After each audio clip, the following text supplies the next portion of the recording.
Okay, we're middle of Perek Lamed Ches. On top, it's page Nun. At the bottom, it's 182.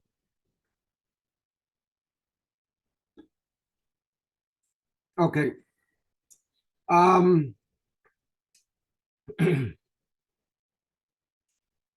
We're going to start really 8 lines in the top of the page, even though we learned a few more lines on that.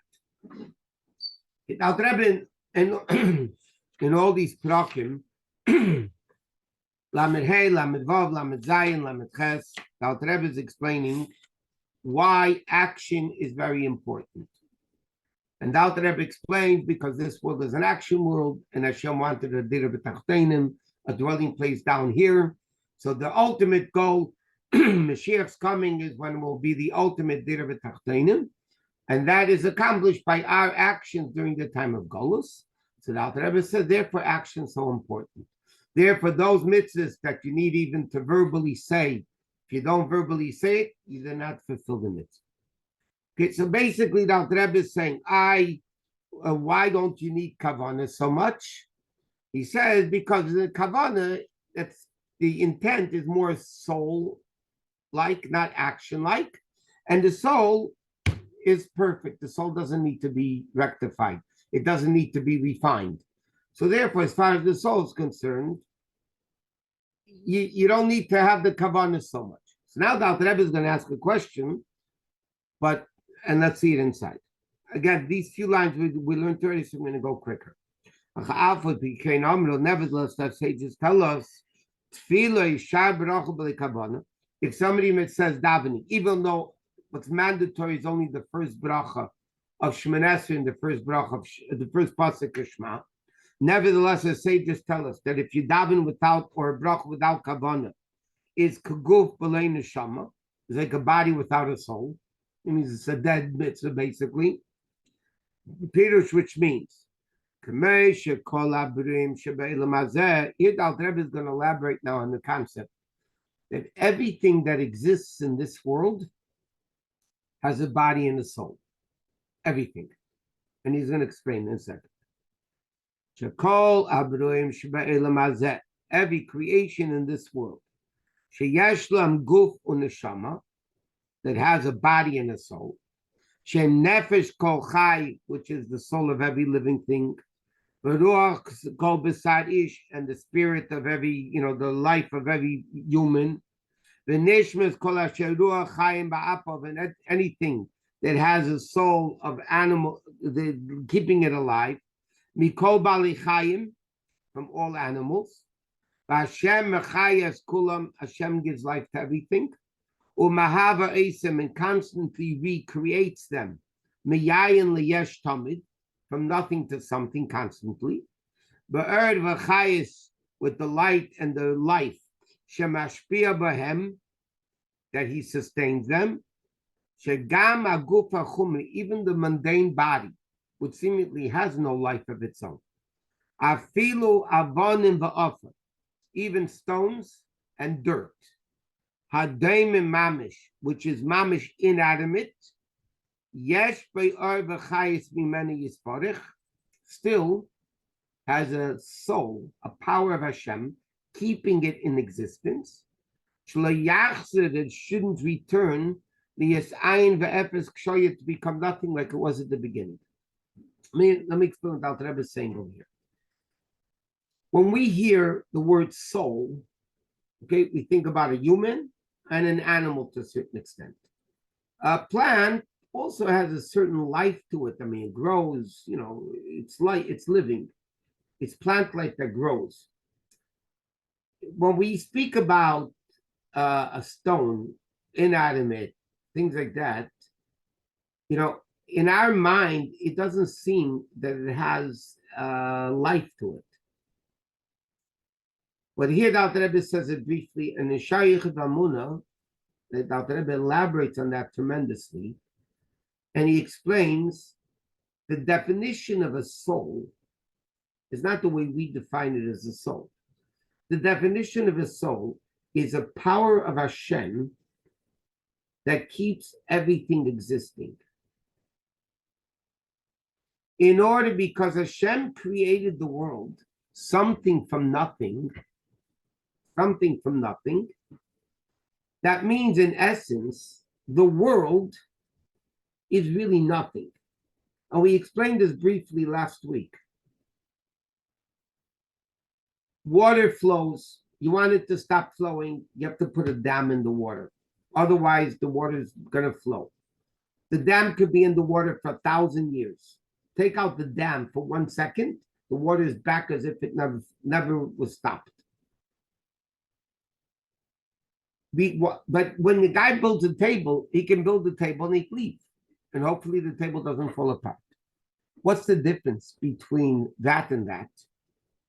Because the guy that made the table didn't create the table. He built the table, meaning he took pre-existing material that existed and he just changed its form.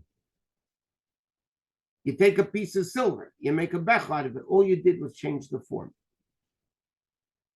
When you go against the nature of something, like water flows, and therefore if you want to change the flow, you need a constant power in it. Or you throw a ball up in the air, what gravity or not gravity, whatever. The ball is going to come down back to earth. It's only going to stay up there for the amount of power you put into it. Because the nature of the ball is to be down here. You want to go against its nature, you have to have a constant power keeping it in existence. The world, in essence, is something from nothing. In the English language, it's called ex nihilo. Ex nihilo means you take nothing and you make it something. Now, if Hashem took nothing, and made it into something, the nature of the world, in essence, is to be nothing. It's nothing. Hashem forced and changed nothing to go against its nature of being nothing to become something. Right now, the world is something. And like the Ramban says, we mentioned many times, the Ramban says in the second word of Chumash, Bereshis bara, in the beginning Hashem created. The Ramban says in the Lashon Kodesh in Hebrew, bara only refers to something from nothing. Creation is when you take nothing and make it into something. You take something and change its form, it's not called creation. It's called building, making, designing, whatever you want to call it. So because the world in essence is nothing, therefore, in order for the world the stone, the inanimate rock, in order for the rock to exist, there must be a continuous power of Hashem in it, making it exist, because if that power would leave for 1 second, then it wouldn't exist. As if it never existed, like the water with the dam. That power that Hashem is creating constantly, the stone, that power in the stone is called the soul of the stone. Now, Dr. Rebbe is going to elaborate on this a lot. There's the soul of an inanimate, there's a soul of plant, there's a soul of animal, and there's a soul of human. There are different souls, but everything has a soul. And Dr. Rebbe is going to explain what the difference is, what makes this soul lower than this soul and this soul higher than this soul.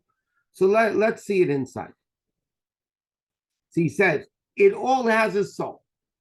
Afal Pikain, nevertheless, a Nareich V'Dimyan cloud, you can't compare at all the Arba Chayes Hameir Beguf, the life of God that keeps the body in existence, Legabi Bechinas Arba Chayes Hameir Ben Neshama, which is Nefesh Kochai.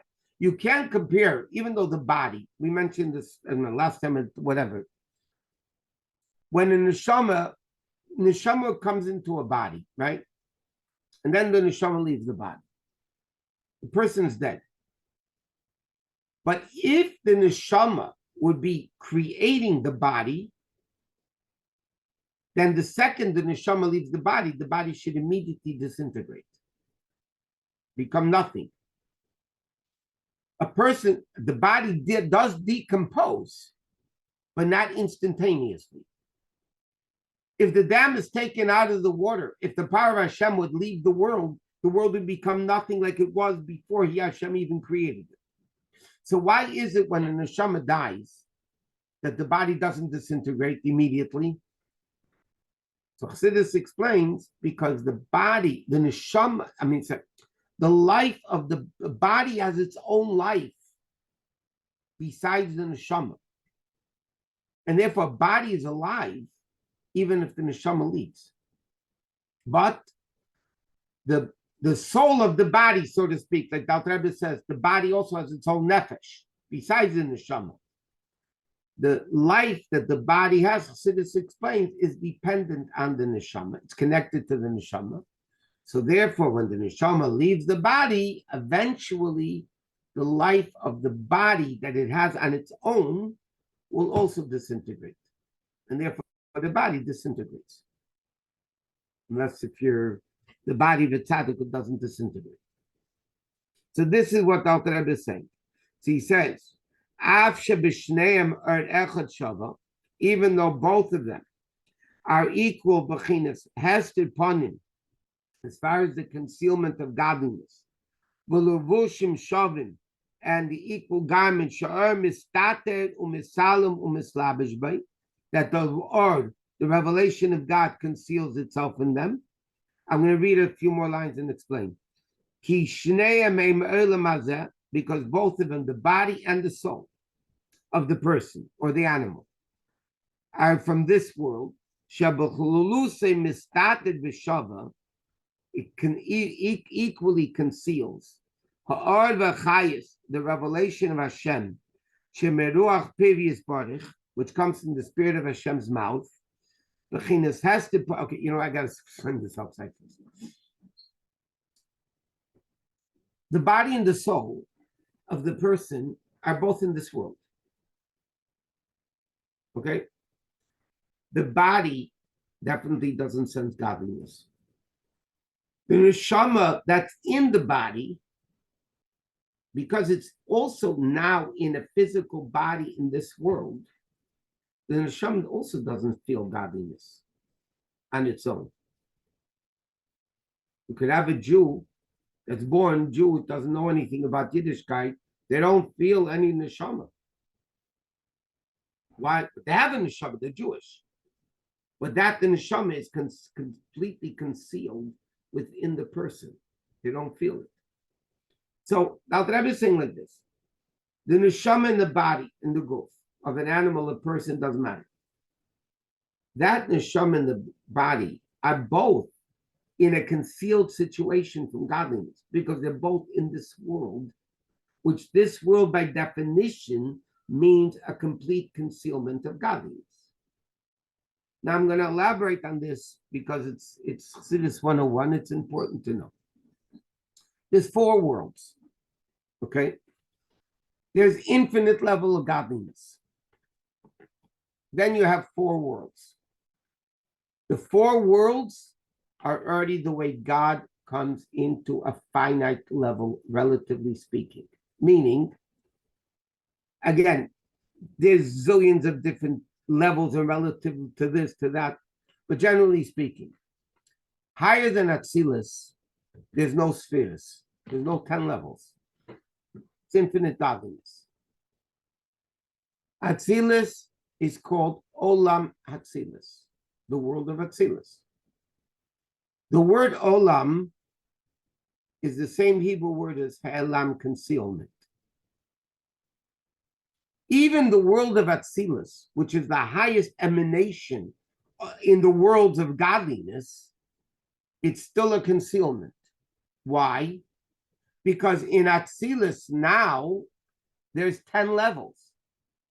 There's Chochmah, Bina, Das, Chesed, Gvur, Tiferes, Netzach, Yesod, Malchut. There's 10 levels. Now Elokus is becoming limited in 10 spheres. Granted, Chassidus explains, in Atzilus, Chochmah is unlimited, Bina is unlimited, Chesed is unlimited, Gvur is unlimited, but it's limited that it's Chesed and it's Gvura, and there's 10 and not 11. and 10 and not 9. So even Atzilus, the world of Atzilus, is a limitation and a concealment from godliness. That's why it's called Olam from the word of Helam, because compared to the level of godliness, which is not limited in 10 levels, it's a limitation of godliness, but it's still godly. Then it comes to the world of Bria. Now, between Atzilus and Bria, there's a big change. Because again, Atzilus comes from the word Eitzel, it's closer to God. Bria, like we said, Bara, means Yesh Miyayin. So granted, it's a spiritual world still. Nevertheless, relative to Atzilus, it's a world that starts feeling itself as a separate entity. It's not a world of infinite godliness, just limited in 10 levels. Bria is a much greater concealment of godliness. Then Yetzirah is even a greater level of concealment of godliness. Asiya, this world, is even a greater level of concealment of godliness. And that, by the way, when you speak about the 4 spiritual worlds, even the world of Asiya is a spiritual world of Asiya. Then you have this physical world of Asiya, which is physical. All those things are spiritual. Atzilus, Bria, Yetzirah, Asiya are spiritual worlds. Different degradations in how godliness comes down. Atzilus is more, Bria is less, Yetzirah is less, Asiya is less. Then you come to the real physical Yesh Me'ayin of our world. So therefore, the neshama, the Alter Rebbe is saying as follows: the neshama and body that are in this world of ours is a very, in that respect, body and soul are still in this world, which is a world of concealment. And then he says, the Gishneim and Me'ulam Hazeh, both of them are from this world. Shabachlalus, generally speaking, Mistate b'shava, it's concealed equally. Ha'arva chayish meruach previous part from the concealment of Hashem. B'chinas hest upon him to a concealment of God's face, meaning Hashem is not revealing himself. The yedidas hamadreges and the descent of the levels. The ishtalshus ha'ilmis and the chain of the world. Mi madrega le madrega, from level to level. B'tzimtzumim rabim v'atzumim, and very strong, powerful, many, not many in quantity, atzumim qualitative wise. Achin is slavish b'klipus neiga, that this level of kedusha comes into klipus neiga, the neutral level of evil. Lahachias klolos elam hazeh, to give life to this world of achumri, which is the mundane world. And again, I'm going to have to read a few more lines and then explain it. All the kosher things, permissible things, pure things, which is in this world. And from there, it goes down to evil. Okay, so let me explain. Let me explain what Alter Rebbe is. Let me try to explain. Let's put it that way. Alter Rebbe is saying like this: everything that exists in the world is existing from Hashem. That means total evil. Okay, it's a little bit hard to understand because it doesn't make sense. Total evil exists from Hashem. There isn't a thing in this world that can exist if Hashem doesn't give it life, existence. The worst evil that exists, okay, let's use modern day language. Hamas existence is from Hashem. The fact that they exist, there isn't a thing in this world that doesn't exist from Hashem. How is that possible? Kedusha exists from Hashem and Hamas exists from Hashem. How could that be? So the Alter Rebbe is explaining over here, it depends in the descent of the worlds. You have, again, Atzilus, Bria, Yetzirah, and Asiyah. Okay, now you have this world. This world, the Alter Rebbe explained before, there's either Kedusha, it's either holy, or it's Klipa, or it's evil. Either or. Then in evil, the Alter Rebbe explains, in evil, there's two levels of evil. There's something called Klipas Noiga, which means Klipa, evil, shell, evil, that shines within it a little bit of good. And then you have total evil that's called Sholosh Klipas HaTameis. Now, Sholosh Klipas HaTameis, by definition, just in practical language, means things that are completely forbidden by Torah. The actions of evil, doing evil, thinking evil, speaking evil, doing evil, or all non-kosher things, like trade for food, is from Sholosh Klipas HaTameis. Now, Chassidus explained, Alter Rebbe said that in the first paragraph, that Klipas Noiga, what is that? It's evil. It's Klipa. But Noiga means, in Hebrew, we say in Kel Adam, Maleim Ziv Mefika Noiga. Noiga means a shine. Noiga means, it's Klipas Noiga means as follows. There's a little, it's evil, but it's evil that shines good, a little bit of good into it. Total evil, even though it's existing from godliness, but it's godliness that's completely unfelt. It's not revealed at all. It's bound to evil. It's connected to evil, and you don't feel any kedusha whatsoever. Now, the Rebbe is saying over here, this life existence that Hashem gives to the world goes through Atzilus and Bria and Yetzirah and Asiyah. And then in this world, the Alter Rebbe says, Klipas Noiga, this intermediary level of evil that shines within good, is the intermediary between holiness and total evil. That means, the Alter Rebbe is saying in this line, Klipas Noiga is the vehicle for godliness to defeat total evil. It goes through Klipas Noiga. From Klipas Noiga, he says, Mimena Ba'al Yoda, in Klipas Noiga, through Klipas Noiga, Mushparim Dvorim Atmeim, all evil comes from, Hibachinis Mitzvahs, because it's the intermediary. So the Alter Rebbe is saying like this.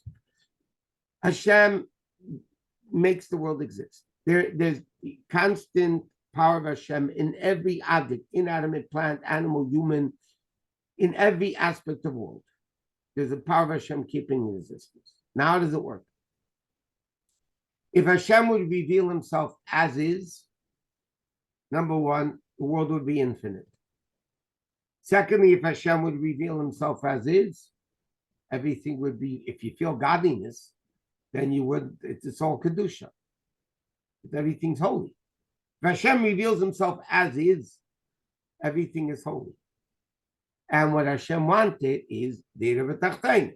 He wanted a dwelling place in a low world, not in the world of holiness. So, what did Hashem do?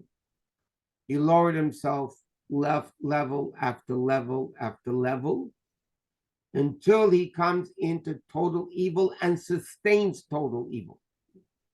Now, how does Hashem come into total evil? He goes through Klipas Noiga.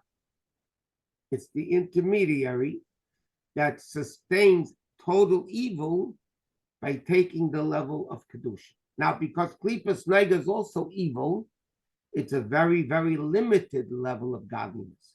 But it's still a level of godliness that shines in it a little bit of godliness. And that sustains total evil. And the Alter Rebbe is not done. I mean, he's still discussing it. But I just want to clarify the point of what the Alter Rebbe is saying over here. is he's trying to, he's not trying. The Alter Rebbe is explaining, we're trying to figure out what he means. The Alter Rebbe says, tefillah without kavana is like a body without a soul. The Alter Rebbe explains, body has a soul from God. Everything has a soul from God. But in this world, the body and soul are all concealed. Why? Because it's a level of godliness that's limited through the degradation of the worlds. First, godliness limits itself, comes in Tatsilas. Then it limits itself even more and goes into Bria. The analogy of this, to a certain extent, would be you have a light burning on the table, okay? The closer you are to the light, the more light you have. The further you go away from the light, the less light you have. But it's the same light. More of it and less of it. The same light. If you take this bulb, this light, and you put a blanket over it, that's not really a thick blanket, but it's covering that blocks it. You still might be getting light on the other side, but it's not the same light less. It's a different light type of a light. It's a limited light. It's a contracted light. Atzilus is, so to speak, the light bulb, but you go further away, you get less. Bria, in Kabbalah and Chassidus says there's a parsa. There's a curtain separating Atzilus and Bria, which means that in Atzilus there's a revelation of godliness, and Bria comes with a curtain, not a very thick curtain, because Yitzhak has even a thicker curtain, as he has even a thicker curtain. By the time the light is covered with so many covers, you don't even know there's a light there. That's this world. This world is a world that we don't even realize there's a light of Elokus shining. What's our job? Remove the coverings. Because in essence, inside all these coverings is Hashem. Is just Hashem making himself less felt and less felt and less felt and less felt. Atzilus Elokus is more felt. Bria less felt, Yitzhak less felt, Asiya less felt, and this world even less. So the Alter Rebbe is explaining that in order for evil to exist, it has to go through various different levels until finally it's able to come into, through Klipas Noiga, to come into the world, but in a way, you don't feel good. So you have more, you have less, and you have all these different levels of, from Atzilus down and everything in between. Okay, first of all, I want to thank everybody for those that participated in the campaign that we had. It's still going on for a few more days. Somebody wants to go to JewishBeverlyHills.com. It's the show website. Until then, everybody have a great Shabbos. Shabbos Mavarchim. We'll see you Mitzvah Shem Monday night for Parsha.